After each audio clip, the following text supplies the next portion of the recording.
Good day, students. Today we know that we are in the chapter bank reconciliation statement. The notes have already been given to you, and as I have explained you that bank reconciliation statement we are just preparing to tally the balance given in the cash book, to tally our balance of cash book bank column, balance of cashbook bank column with bank passbook. जो हम bank passbook में जो हम update कराते हैं ना अपना, वो क्यों कराते हैं? ताकि हम इसको अपने बैंक कॉलम जो होता है कैशबुक का हमारा, उससे हम टैली कर सकें। कई बार क्या होता है कि अलग अलग कारणों से हमारा जो बैलेंस है ना वो टैली नहीं करता। सबसे पहले स्टूडेंट्स मैं आपको बता दूं कि बैलेंस जो होता है ना, बैंक बैलेंस, ये दो तरह का होता है, फेवरेबल और अनफेवरेबल। फेवरेबल का मतलब होता है क्लियर बैलेंस और अनफेवरेबल का मतलब होता है ओवरड्राफ्ट बैलेंस। ठीक है, अगर मान लो कि हम लोग कैशबुक देख रहे हैं तो हमारे कैशबुक का बैंक कॉलम जो है ना, अगर वो डेबिट दिखाता है इसका मतलब वो फेवरेबल बैलेंस है। अगर वो क्रेडिट दिखा रहा है इसका मतलब बैंक में हमारा ओवरड्राफ्ट शो कर रहा है, नेगेटिव बैलेंस। अगर हम पासबुक देख रहे हैं, पासबुक में अगर क्रेडिट बैलेंस दिखा रहा है it means we have deposits in the bank, और अगर डेबिट बैलेंस दिखा रहा है इट मीन्स बैंक में हमारा ओवरड्राफ्ट है। ओके स्टूडेंट्स, नाउ हम जो भी गलतियां होती हैं, बहुत सारे कारण हैं गलती होने के।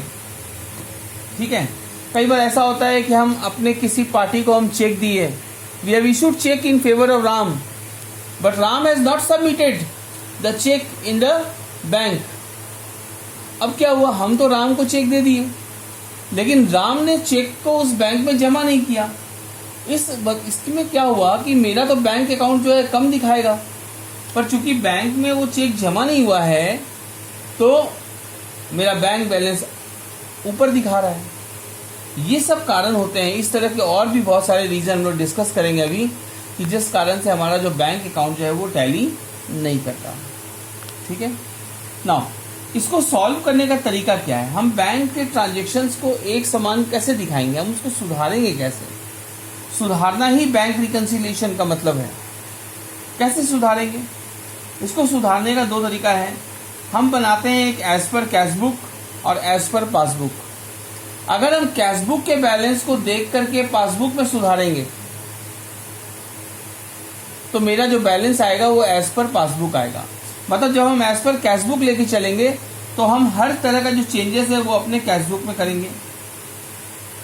ठीक है, और आंसर आएगा मेरा एज पर पासबुक। और अगर हम एज पर पासबुक बनाएंगे तो अपना हर तरह का जो चेंजेस है वो हम पासबुक में अपडेट करेंगे और मेरा आंसर आएगा as per cashbook. Okay students, now you see as per cashbook हम लोग डिस्कस कर रहे हैं। ये इसका फॉर्मेट है bank reconciliation statement, particulars plus item minus item, rupees. Now students, आपका जो बुक है उसमें आप देखोगे ऐड और लेस का टेक्निक है, और अगर आप लोगों में से कुछ लोग पहले कर चुके हैं बीआरएस तो उन्होंने ऐड और लेस के टेक्निक को अपनाने की कोशिश की है। पर इसमें क्या है स्टूडेंट, थोड़ा सा प्रॉब्लम होता है। एक तो हम सिस्टमेटिकली सीरियली नहीं कर पाते हैं, और दूसरा क्या है कि जब ओवरड्राफ्ट का सिचुएशन आएगा तो सिर्फ प्रोसेस जो है वो चेंज हो जाता है कई बार। इन सब चीज़ों को अवॉइड करने के लिए हमने एक सब सिंपल सा और आसान तरीका ढूंढा, वो है प्लस आइटम और माइनस आइटम का। इसमें क्या है कि एक ही मेथड को आपको अपना के चलना है और उसी के अनुसार आपको कंप्लीट करना है।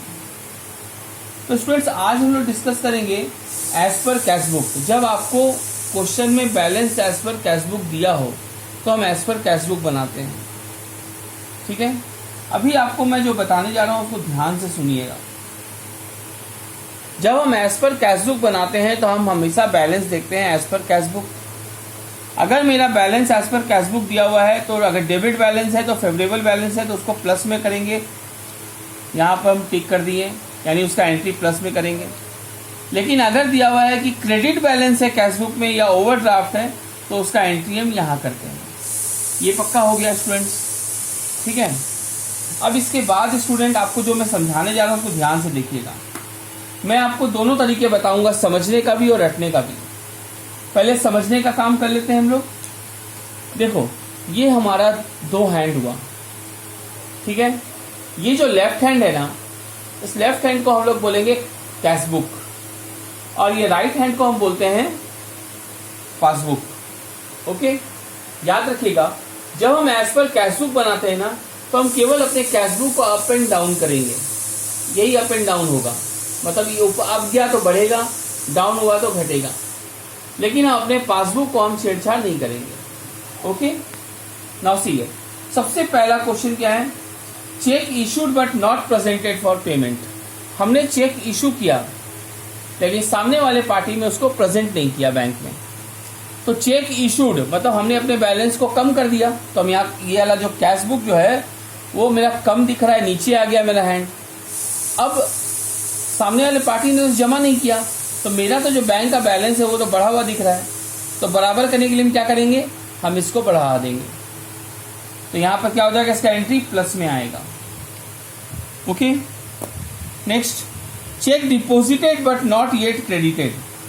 हमने बैंक में चेक भेज दिया, मतलब बैंक में जब चेक भेजते हैं ना, तो हम अपना बैंक का बैलेंस को बढ़ा देते हैं। ये बढ़ा दिया मैंने बैंक बैलेंस, ये देखो कैश बुक जो है मेरा बढ़ गया, लेकिन बैंक वाले ने अभी तक उसका एंट्री नहीं किया, उसको ठीक नहीं किया अभी तक। अब हम क्या करेंगे? यहाँ पर हम अपने कैश बुक को जो बढ़ाए थे ना, उसको हम वापस घटा देंगे, तभी ना बराबर आएगा। मैंने कहा ना, हम सिर्फ इसी को अप डाउन करेंगे, तो फिर हम इसको घटा देंगे। इसीलिए यहाँ पर चेक डिपॉजिटेड जो है वो माइनस में चला गया। Okay students, next, direct deposit by customer. कभी कभी क्या होता है, कस्टमर मेरे अकाउंट में डायरेक्ट पैसा जमा कर देता है और हमको पता नहीं चलता है। तब यहाँ पर देखो, कस्टमर मेरे अकाउंट में पैसा जमा कर दिया, तो मेरा जो पासबुक है ना, वो ऑटोमेटिक बढ़ा हुआ दिखेगा, थोड़ा ऊपर नजर आएगा पासबुक। अब इसको सुधारने के लिए हम क्या करेंगे? कैश बुक को भी ऊपर कर देंगे, मतलब अपना कैश बुक में हम प्लस में इसका एंट्री करेंगे। कहाँ एंट्री करेंगे? प्लस में एंट्री करेंगे। सिमिलरली, बैंक ने कोई चार्जेस काटा, कोई इंटरेस्ट काटा, कोई कमीशन चार्ज किया, या हमारा कोई चेक है जो डिसऑनर हो गया, ऐसे केस में क्या होता है कि बैंक जो है हमारा जो बैलेंस होता है ना बैंक का, उसको घटा देती है। तो मेरा जो बैंक का जो पासबुक है ना, वो कम दिख रहा है, लेकिन मेरा तो कैश बुक बढ़ा हुआ दिख रहा है अभी। तो बराबर करने के लिए हम क्या करेंगे? इसको घटा देंगे, हम इसको भी माइनस कर देंगे। ओके, तो ये आ गया माइनस में बैंक चार्जेस सब। उसके बाद आइए interest received, dividend received. Interest received, dividend received, अगर कोई चीज़ हम रिसीव कर रहे हैं इनकम, तो मेरा जो पासबुक है ना, वो तो बढ़ा हुआ दिखेगा, क्योंकि हमको तो खबर नहीं है, लेकिन बैंक में उसका अमाउंट चढ़ गया है, तो मेरा पासबुक जो है वो बढ़ा हुआ दिख रहा है। तो हम बराबर करने के लिए क्या करेंगे? हम अपने कैश बुक को भी बढ़ा देंगे। तो कैश बुक को भी हम प्लस कर दिए। ये था स्टूडेंट्स, ये सब मेन बेसिक एंट्रीज है। इसके अलावा फिर आप समझ जाएंगे आगे। अब क्या करो, प्लस आइटम और माइनस आइटम दोनों को टोटल कर दीजिए, दोनों का टोटल अलग अलग आएगा। फिर आपको ये देखना है कि आपका प्लस आइटम ज़्यादा है कि नहीं है। अगर पॉजिटिव ज़्यादा है तो आंसर होगा balance as per passbook. Balance as per passbook मतलब क्रेडिट बैलेंस, ठीक है। और अगर आपका माइनस साइड ज़्यादा है तो इसका मतलब होगा debit balance as per passbook, मतलब ओवरड्राफ्ट, O/D। और जहाँ पर अगर प्रॉपर बैलेंस है तो प्लस साइड में इसका अमाउंट लिख दीजिए, अगर नेगेटिव बैलेंस है तो माइनस साइड में इसका बैलेंस अमाउंट लिख दीजिए। ओके, इन दोनों को माइनस करके अमाउंट लिखेंगे। क्लियर? अब स्टूडेंट आपको मैं रटने का तरीका बताता हूँ। रटने का तरीका क्या है? अगर हम एज पर कैश बुक बना रहे हैं तो हमारा रटने का तरीका क्या होगा? जो गया पर नहीं गया, जो गया पर नहीं गया वो प्लस, जो आया पर नहीं आया माइनस। अब आप बोलोगे ये क्या बोल रहे हैं सर, गया लेकिन नहीं गया, आया लेकिन नहीं आया। तो भाई जो पहला 2 एंट्री था, check issued but not presented for payment, check issued गया, नॉट प्रेजेंटेड पर नहीं गया, तो वो हो जाएगा प्लस में। दूसरा एंट्री क्या है? चेक डिपॉजिटेड आया बट नॉट येट क्रेडिटेड, पर नहीं आया, तो ये हो गया मेरा माइनस। उसके बाद देखो जो आया प्लस जो गया माइनस। आप देखो बैंक चार्जेस वगैरह में पैसा गया तो माइनस हो गया, डायरेक्ट डिपॉजिट या इंटरेस्ट रिसीव हुआ तो हमने प्लस किया। तो स्टूडेंट्स यही है रूल हम लोग का एज पर कैश बुक बनाने का। ओके, अब क्या है कि एज पर कैश बुक में एग्जाम्पल नंबर 1 से 4 तक हम पाएंगे कि आपको balance as per cash book दिया हुआ है, यानी उसका जब भी एंट्री करेंगे तो प्लस आइटम में लिखेंगे उसका अमाउंट को। और 5 नंबर या उसके बाद से आप देखिएगा अप टू एग्जाम्पल नंबर 8 और 9 आपको ओवरड्राफ्ट बैलेंस दिया, क्रेडिट बैलेंस दिया हुआ, तो वैसे केस में हम इसका अमाउंट को माइनस में लिखेंगे। लेकिन बाकी जितने भी एंट्री है वो हम जस का तस करेंगे, उसमें हम कोई भी चेंजेस नहीं करेंगे। Okay, I think students you have understand. इससे और इजी तरीका नहीं है बच्चों, ये तरीका सबसे आसान तरीका है बनाने का, और ये तरीका आपको जल्दी कहीं बताया भी नहीं जाता है, जो मैंने आपको बता दिया। अब आपका ड्यूटी बनता है कि आप एज पर कैश बुक से रिलेटेड जितने भी प्रॉब्लम है वो आप कंप्लीट करेंगे घर में। आप एग्जाम्पल नंबर 1 to 8 पूरा बनाएंगे, एग्जाम्पल 1 to 8 आप पूरा बनाएंगे, और क्वेश्चन नंबर 2, 3, 5, 7 और 8 बनाएंगे। Okay, clear?